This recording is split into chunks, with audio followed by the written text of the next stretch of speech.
بەڵێ بەڕێزان دۆسیەی یەکەمی ئەم شەو یاخود دۆسیەی ئەم شەومان دەکەینەوە کە مەسەلەی ئەو پێشمەرگە دیلانەیە کە کەوتنە دەستی داعش و تاکو ئێستاش بێسەر و شوێنن. هەموو لایەکیش باش دەزانن ئەوە هێزی پێشمەرگەی قارەمانی کوردستان بوو کە توانیان ئەفسانەی داعشیش تێک بشکێن و نەک هەرێمی کوردستان و عێراق بەڵکو جیهانیش بپارێزن. ئەمە هەروە بەگاڵتن نەبوو، زیاتر لە 1000 پێشمەرگە شەهید بوو، 10,000 بریندار بەرەو ژوور، ئەوە تا 60 پێشمەرگەش ڕەنگە زیاتریش بێ بەدیلی کەوتونەتە داعش و تا ئێستا سەر و شوێنیان دیار نییە. ئەمە دۆسیەی ئەم شەومانە. ئێمە کۆمەڵێ پرس لەسەر ئەم بابەتە دەکەین لەگەڵ میوانەکەمان زۆر بەڕێز شێخ عیرفان بەرزنجی، نوێنەری پێشمەرگە دیلەکانی دەستی داعش. ڕاستەوخۆ لە ئاستۆدیۆی ژووری هەواڵ لە لامان میوانە. یا شێخ بەخێر بێن، گەلێک سوپاس بۆ بەشداریکردنتان لەگەڵمان. سوپاس بۆ ئێوە. با لە سەرەتا لەو هەواڵەوە دەست پێ بکەین، لەو ئەو گۆڕە بە کۆمەڵانەی حەویجە کە تا ئێستا هەندێکی هەڵدراوەتەوە. بەڵام پرسیارەکە ئەوەیە، ئایا بە تەواوی گەیشتوونەتە ئەو قەناعەتەی کە ڕووفاتی ئەو 17 پێشمەرگە لەوێ تێدایە یاخود هێشتا نەوەڵا هەر گومانە؟ بەڵێ قوربان، سپاس بۆ بەڕێستان. ئێمە بە تاکید ئەم دۆسەیە جەنابتان ئەزانن لە ساڵی 2014ەوە پێشمەرگە قارەمانەوەمان کەوە کەوتنە دەستی داعشەوە. بەڵام ئەو ئامارەی جەنابتان ئێستا ئاماژەتان پێدا کە وەزارەتی پێشمەرگە ئاڵەیە 60 بەڵام ئێمە ئەوە لیستەکەیە 105 پێشمەرگەمان زیاترە. ئەوە لیستی وەزارەتی پێشمەرگەیە کە لامە کە بە مۆری وەزارەتەوە 105 پێشمەرگێمان بێسەر شوێن و ونبوون بوون لەو تاریخەوە. بەڵام تاکو ئیستا چارەنووسی ئەو پێشمەرگانە هیچ کەسێکیان دەرنەکەوتووە لەو کۆمەڵە بە زیادیشەوە. ئێمە 105 بەس پێشمەرگەیە، بەڵام لەگەڵەوەیشە پۆلیس و ئەفسەری جێشی عێراقی کە کورد بوونە، ئەوانش کە کەوتونە دەستیانەوە ئێمە کۆمەڵی لەوانەیە. بەڵام لەسەر پرسیارەکەی چە نابێت، ئێمە ئەو گۆڕە بە کۆمەڵانە لە هەوڵا بووینە. ئێمە سپاس پێزانیمانەیە بۆ ڕئیس سەرۆکی حکوومەتی هەرێم ڕێزدار جەنابی کاک مەسرور لە هەوڵا بووە و لە نزیکشەوە من لەگەڵ جەنابیان ئەوەمان قسەکرۆ زۆر هەوڵ دراوەکەوا بتوانین ئایا بە جوندوی یا بە هەموو شێوێ چارەنووسی دیاری بکرێت. بەڵام وەکو جەنابتان باستان کرد، ئەو گۆڕە بە کۆمەڵانی کەوا دۆزراوەتەوە بەڵێ پێشمەرگەی تایە، بەڵام لەگەڵ ئەوەی ژماری کە ئەوان دانراوە کە ئەڵەن 17 پێشمەرگە، چونکە ئێمە پێشمەرگەکانمان کەوا شەهید کران بەداخەوە بە شێوەیەکی زۆر دڕندانە ئاگدارین، چکە ڤیددیۆکانمان بۆ نادراوە بڵاو کراوەتەوە، ئەزانی لە چ جێیەک شەهید کراون و دوای ئەوەیش بەڵام دیار نییە لە کوێ نێژراوە. دوای ئەوەی کەوا بڵێن کۆتایی بۆ شەمشەمە چۆرانە هات و داعش کۆتایی پێهات دەست بە سەر شاری مووسڵ گیرا و حەویزە و چەند شوێنێکی کە گیرایەوە، ئێمە لە نزیکەوە سەردانی جێگەکانمان کرد و بۆ هەواڵپرسین سەردانی زۆر کەسایەتیمان کرد بتوانین کەوا جێگایان بدۆزینەوە ئەگەر شەهید کراون، چونکە تاکو ئیستا چەند دایکێک چەند باوکێک چەند خێزان و مناڵێک چاوی لە ڕێیەکەوە ئەو پێشمەرگە زۆر باش. یا شێخ، ینی ئێستا پرسیارێک دێتە پێشە، ینی کە سوکاری ئێوە وتان 105 پێشمەرگە ئەوە بێژگە لە ئەفسەر و سەربازی کورد کە لە ناو سوپای عێراقدا بوون. من باسی ئەو 105 پێشمەرگەیە دەکەم. سامپڵی DNA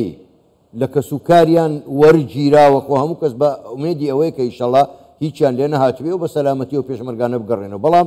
بۆ دڵنیابوون سامپڵی DNA وەرگیراوە لە کەسوکاریان. بەڵێ قوربان، ئەمە تقریبان پێش هەفتەیە لەمە پێش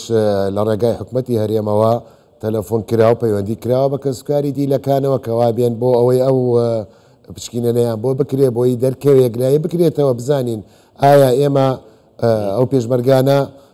تا ئیستا چەند شوێنێ مابوو گومانێکمان هەبوو ئەگەرێکمان هەبوو کە بڵین لە ژیانە ماون. بەڵام ئیستاش ئێمە هەر بنە ماڵێک لەو پێشمەرگەژانە شانازی سەربەرزیەکەن کەوا کوڕەکەیان لەو ڕێگایەوە شەهید کراوە. بەڵام ئەوەی تۆزێجی دڵگرانێک کە چارەنووسیان ناتوانێت بە یەک جێیەک لای کەینەوە. بەڵام بۆ ئەوە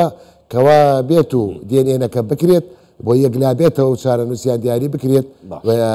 تاوەکو هەر بنە ماڵەیەک بزانێت کە کوڕەکەی هەوا کۆتایی پێات. کاک عیرفان، خاڵێکی تر هەیە خۆ زۆر لە گۆڕە بە کۆمەڵەکانی کە هی ئەنفالەکان کە لە خواروی عێراق بەپی ئەو جلوبەرگ و کەرەسەی کە لە پێیان بووە پێیانەوە بووە زۆر جار یەکسەر دەزانن ئەمانە کوردن و ڕەنگە بزانن هیچ ناوچەیەکن بە پێی جلوبەرگەکانی دەڤەری بارزانە هی گەرمیانە. ئایا لەم گۆڕە بە کۆمەڵانە هیچ ئاماژەیەک جلوبەرجێک شتێک هیوا دەست نەکەوتووە دەر نەکەوتۆ کە بزانی وڵی ئەمە دیارە هی پێشمەرگەیە؟ قوربان ئێمە وەکو بە جەنابتم فەرمەوە ئێمە لێرە پێش ئەوەی کەوا ئەو شتانە ڕوو بدا و بگاتە بەناو مۆزەعەوە ئێمە سەردانمان کردو کە ساعەتەکانمان بینیوە هەواڵی پرسیینی بۆ ئەو پێشمەرگانە ئایا لە لای جلوبەرگەوە لەلایەنە هەموو شتێکەوە چکە ئێمە لێمان دیارە ئەو پێشمەرگانەمان لە چەند شوێنێکی جیاجیا شەهید کراون یعنی کۆمەڵێک ئێمە لە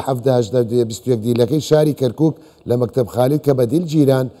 4 پێشمەرگەمان لە شاری مووسڵ شەهید کران هەر لە شاری مووسڵ کرانەتە گۆڕی بە کۆمەڵەوە چەند کەسێکمان لە شرکات و ئەو دەوروبەرە بووە هەر ئەو پێشمەرگانە کە من مەبەستم لەوانەی کەرکووکە لە حەوی جەش بەڵێ هەنێ چاکراونەتە ئەوێ لە گۆڕی بە کۆمەڵ بەڵێ ئەوان لەوێن ئیستاش کە وەکو باس کرا ئەو لژنەی سەردانی کردوڵە هەفتە پێشمەرگە نە ئێمە من دڵنیام و هەفتەی کەوان باسێکەکە هەفتەی پێشمەرگە نییە بەڵام پێشمەرگەی تیابێ باش کاک شێخ عیرفان ئێوە بەشدارن لە هەر هەڵدانەوەی گۆڕەکان یاخودەوە هەر عێراق سەرپەرشتی دەکات ئەوان گۆڕەکان هەڵەدەنەوە نە قوربان تاکو ئیستار عێراقا هیچ ئەوەیەکان نەکردووەکەوا بەشدار بین بۆ بەشدار نین ئێمە داوامان کردووە بەشدار بین داوامان کردووە پێشتریش چەند جارێک سەردانی بەغدامان کردووە کەوا هەوڵمان داوە چەند ساڵێکیش پێش ئیستا هەوڵمان داوە کەوا بگەینە ئەوەی ئەو گۆڕانە هەڵدەینەوە لە بەرز زانیاریمان دەستکەوتووە لەلایەن کەسایەتی یا شاعری شێخی ئەو ناوە کە ئەو وەختی هەر خۆیان دەحەش بوونەوە ئەمیر بوونە پێمان وتراوە ئەو شوێنانە پێشمەرگەی تایە بەڵام بەغاڕەتی کردەوە بە ئێمە دیێنێن تەکلیفی پاراکە بە خۆم وترا چکەونەکو نوێنەری هەرێمی کوردستان و پێشمەرگە وەزارەتی پێشمەرگە ببوورە سەردانی بەغدام کرد سەردانی مەرسەرۆکی کۆمارم کرد سەردانی پەرلەمانم کرد زۆر جێگای تر لەوانە لەگەڵیان دانیشتنم کرد کەوا ڕەزامەندیان نەدا پێمان کە ئەو گۆڕە بە کۆمەڵانە هەڵدەینەوە و بتاکو بگەینە چارەنووسی و ینی مەسەلەکە ئەوە بوو کە دەڵێن دیێنەی پارێکی زۆری پارێکی زۆری باشە خۆ پێشمەرگانە لە پێناوی عێراقیشە شەهید بوون ئەوانە بوون کە کەرکووکیان پارە ئاخ قوربان هەر ئەوە بوو کە سەرۆک کۆمار دانیشت بوون ئەندام پەرلەمانێک و کۆمەڵێک لە کەسوکاری پێشمەرگەکەم لەگەڵا بوو بە پێکەنینەوە وەڵامی داوەتی بۆ پێشمەرگەمانەیە بە دیلگیرابێ کەوا سەرۆکەکە کووردە و لە 38 پێشمەرگەش لەو پێشمەرگە دیلانە سەر بە حزبەکە و لایەنەکەی حزبەکەیەتی کەوا خۆیەتی ینی من زۆر شتێکی سێر بولام کە سەرۆک کۆمار وا وەڵام میدایەوە لەگەڵەوەیشا چاریش ئێمە لەگەڵەوە قسەکەمان کرد لیستەکەشمان تەقدیمی کرد وەکو سەرۆک کۆمار باش کاک شێخ عیرفان با ئەگەر لەسەر ئەوەی حەویجە هەڵوەستەیە بکەین دەزانین حەویجە لەژێر دەستی داعش بوو و ئەو پێشمەرگانن کە بە دیل گیران لەوێ بێسەر و شوێن کراون ئایا ئێوە پەیوەندیتان نەکردووە بە سەرۆک هۆزەکانی عەرەب لەو ناوچە خەڵکی ئەو ناوچەیە کە بزانن هیچ زانیاریشان هەبێ لەسەر گۆڕی بە کۆمەڵ یا لەسەر شەهیدکردنەوە پێشمەرگانە بەڵێ قوربان بە دڵنیایەوە ئێمە چەند جارێک کردومانە و ئێمە گفتوگویەکشمان لەگەڵیانە دروست کرد پێش شەهید بوونیان بە ئاگداری حکوومەتی خۆمان و هەرێمی کوردستان من لە گفتوگۆیا بووم لە ڕێی شێخی عەشرەتەوە ئەوانە کە هات نەخەتەوە لەگەڵی ئەمیرەکانەوە تا هەوڵماندا تا بیان گۆڕین ئێمە سپاسی جەنابی سەرۆک بەرزانەیەکەین بە فرمێسکەوە بە فرمێسکە وڵامی دایەوە لە سحێلە بە ئامادەبوونی کەسوکاری هەموو پێشمەرگە دیلەکان وتی ئەگەر هاتوو سەروەتی کوردستان بەشی نەکرد بڕۆ لەگەڵ ڕێی منەوە ڕێککەوتنیان لەگەڵاو کە تا پێشمەرگەکان بگۆڕینەوە هەوڵی ئەومان داوە و لەگەڵ ئەوانێشا گەیشتوینێتە ئەوەی ئەو کەسانێک ئەوە ئایا بزانین ئەم پێشمەرگانی شەهید کران لە چۆن بەڵە پێمان وتراوە ئەوە لە فڵان جێگا چەند پێشمەرگەیەکتانەیە ئێمە ئەو زانیاریانەمان بە ڕاپۆرت بەڵام عێراق ناهێڵێ ئێوە بچن گۆڕەکان هەڵبەن عێراق بە هیچ شتێوە ڕێگای نەدا کەوا من سەردانم کردووە بە ئەم کتابێکی فەرمی چوومە بەغدا لە پەرلەمان و لە ناو پەرلەمانیشا لەگەڵ سەرۆکی پەرلەمانیشی ئەو کاتەیە دانیشتنم کرد هەر لەوێش لێدوانێکمدا باشە یاشە ببوورە ینی کاتم زۆر کەم ماوە بەڵام ئەندام پەرلەمانە کوردەکان لە بەغدا تا چەند هاوکارن لەگەڵ ئێوە لەم بابەتەیە ئەمە مەسەلەیەکی زۆر گرنگە ئەو پێشمەرگانە کە ئەگەر دیلیش بە دیلیش کەوتونەتە دەستی داعش ئەوە لە پارێزگاری خەڵکی کوردستان داوایان لێ بەسەر هاتووە ئەوان هەڵوێستیان چییە؟ ئێمە قوربان یەک شتێ بە جەنابەت بڵێم هەر سەراحەت هەموو شتێ خۆشە بەداخەوە زۆر بەداخەوە پرسیارەی جەنابەت زۆر لە جێی خۆی بوو بەڵام منەکو خۆی ئەیجێڕمەوە من کە سەردانی ئەوێشم کردو لەگەڵ پەرلەماندارەکانە غەیری دکتۆر شاخەوان عەبدوڵڵا کە ئەو کاتەندام پەرلەمان بووی سا جێکری سەرۆکی پەرلەمانی عێراقا و ئەوە کات ئەمیرە زەنگەنە کە ئەندامی پەرلەمان بۆ ئەو کاتە غەیری ئەم دوو کەسە لەگەڵ